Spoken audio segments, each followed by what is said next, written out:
नमस्कार। आकाशवाणी से समाचार संध्या के साथ मैं विशाल शर्मा।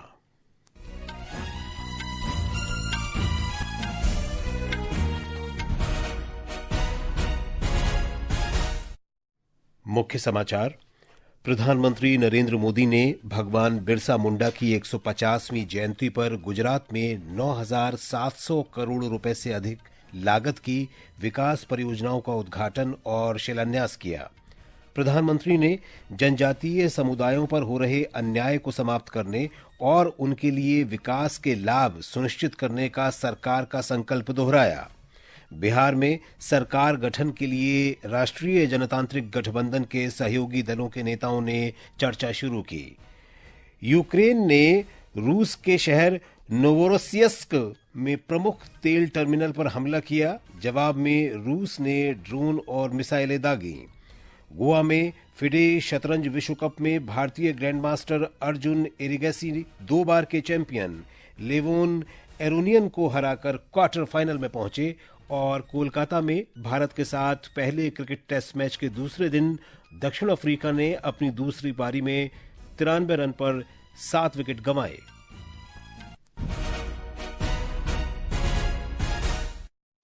समाचार विस्तार से।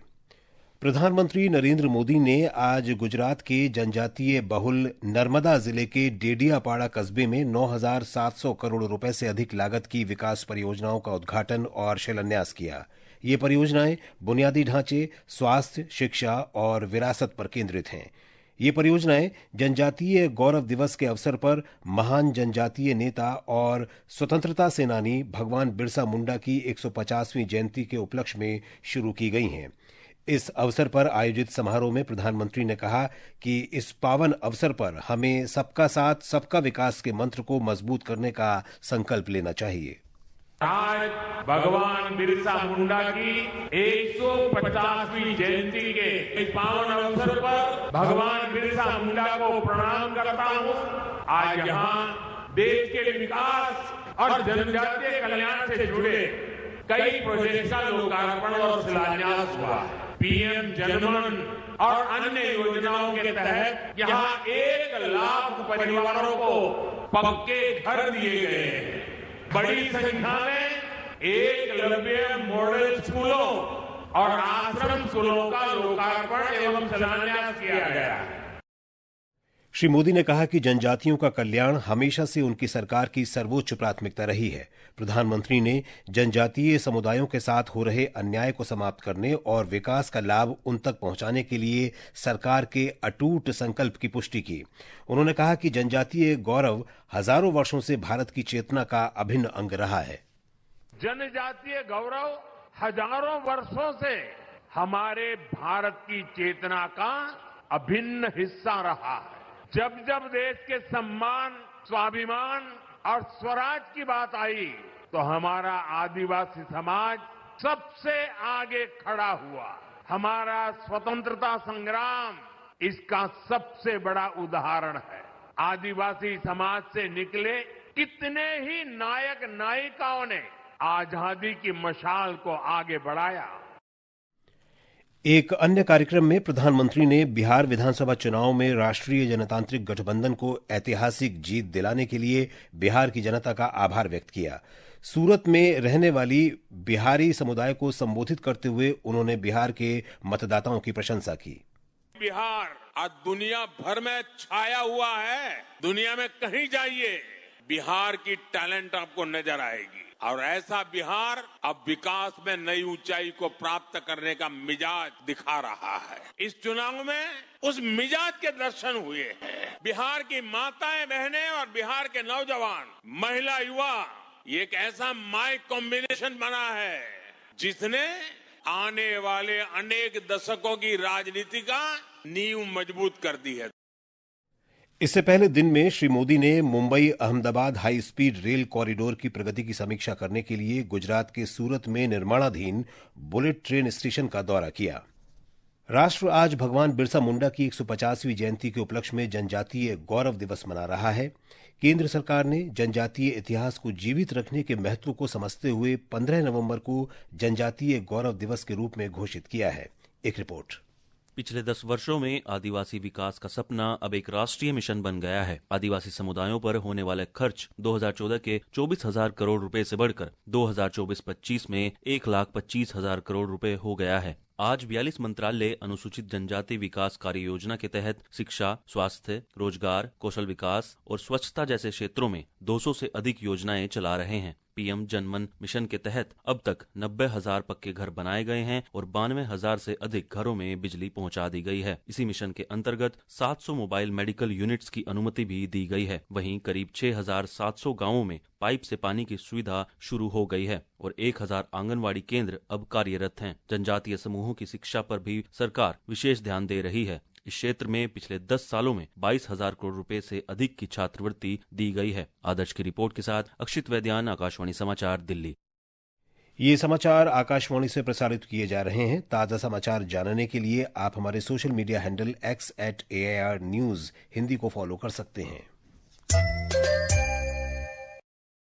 समाचार संध्या में आपका फिर स्वागत है। उपचार के लिए विश्वसनीय प्रत्यारोपण और किफायती दवाएं अमृत पहल के आज 10 वर्ष पूरे हो गए हैं। स्वास्थ्य मंत्री जगत प्रकाश नड्डा ने नई दिल्ली में अमृत की 10वीं वर्षगांठ पर कहा कि इस कार्यक्रम ने पिछले 10 वर्ष में रोगियों की लगभग 8,500 करोड़ रुपए की बचत की है। उन्होंने बताया कि विभिन्न राज्यों और केंद्र शासित प्रदेशों में 255 अमृत फार्मेसी हैं।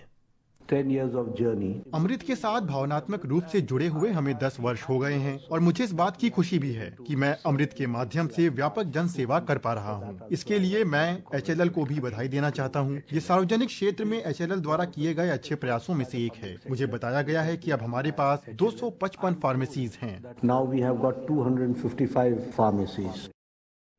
श्री नड्डा ने पूरे देश में 10 नई अमृत फार्मेसी का उद्घाटन भी किया। उन्होंने कहा कि देश के प्रत्येक चिकित्सा महाविद्यालय और प्रत्येक जिला अस्पताल में अमृत फार्मेसी स्थापित की जानी चाहिए। बिहार विधानसभा चुनाव संपन्न होने के बाद नई सरकार के गठन को लेकर अनौपचारिक चर्चाएं शुरू हो गई हैं।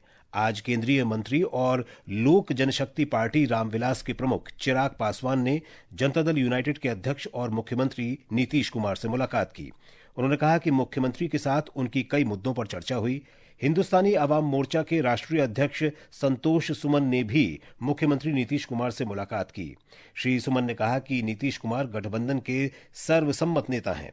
इस बीच भाजपा के प्रदेश अध्यक्ष दिलीप जायसवाल ने सरकार गठन की प्रक्रिया के बारे में कहा कि 2 दिन में सब कुछ तय हो जाएगा। उन्होंने कहा कि भाजपा का केंद्रीय नेतृत्व ही इस बारे में फैसला लेगा। केरल में मुख्य निर्वाचन अधिकारी रतन यू केलकर ने आज तिरुवनंतपुरम में सर्वदलीय बैठक की।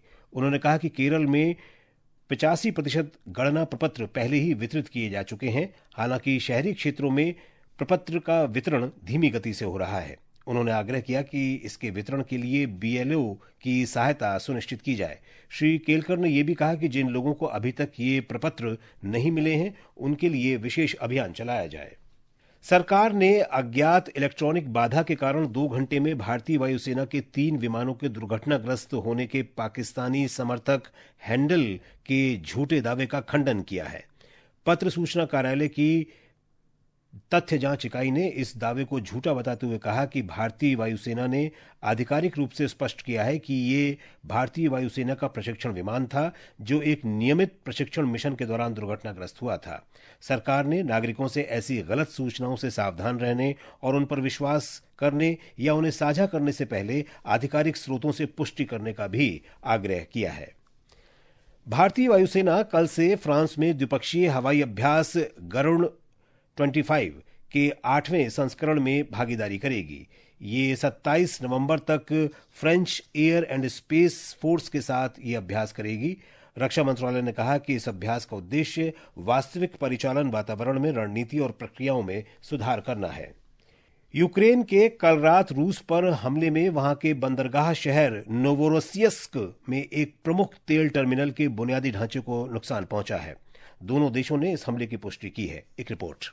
यूक्रेन के सेना प्रमुख ने कहा है कि हमले में बंदरगाह और तेल टर्मिनल पर बुनियादी ढांचे के साथ रूस की S-400 वायु रक्षा प्रणाली को भी नुकसान हुआ है। रूस ने हमले की पुष्टि करते हुए कहा कि यूक्रेन के ड्रोन के टुकड़े तेल डिपो से टकराए हैं। इस हमले में 4 लोग घायल हुए हैं और 4 इमारतें तथा 2 निजी मकान क्षतिग्रस्त हुए हैं। रूस के रक्षा मंत्रालय ने कहा कि रात भर में यूक्रेन के 216 ड्रोन को रोका गया। इस बीच रूस ने भी यूक्रेन पर भीषण हवाई हमले किए। स्थानीय अधिकारियों ने बताया कि राजधानी कीव में रूस के हमलों में 7 लोग मारे गए और कई अन्य घायल हुए हैं। समाचार कक्ष से मैं मुकेश कुमार।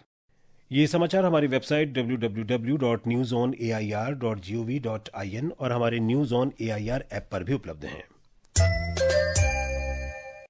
इस वर्ष का भारतीय अंतर्राष्ट्रीय फिल्म महोत्सव भारत की परंपराओं का उत्सव मनाने वाली रंगारंग सांस्कृतिक परेड के साथ शुरू होगा। ये महोत्सव गोवा की राजधानी पणजी में 20 से 28 नवंबर तक चलेगा। इसमें 80 से अधिक देशों के अतिथि और फिल्म निर्माता शामिल होंगे।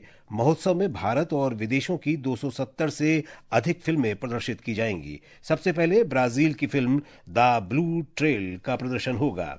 दिग्गज फिल्म कलाकारों गुरुदत्त, राज खोसला, भानुमति, भुवन, ऋत्विक और रजनीकांत तथा बालकृष्ण को भारतीय सिनेमा में 50 वर्ष पूरे करने के लिए सम्मानित किया जाएगा।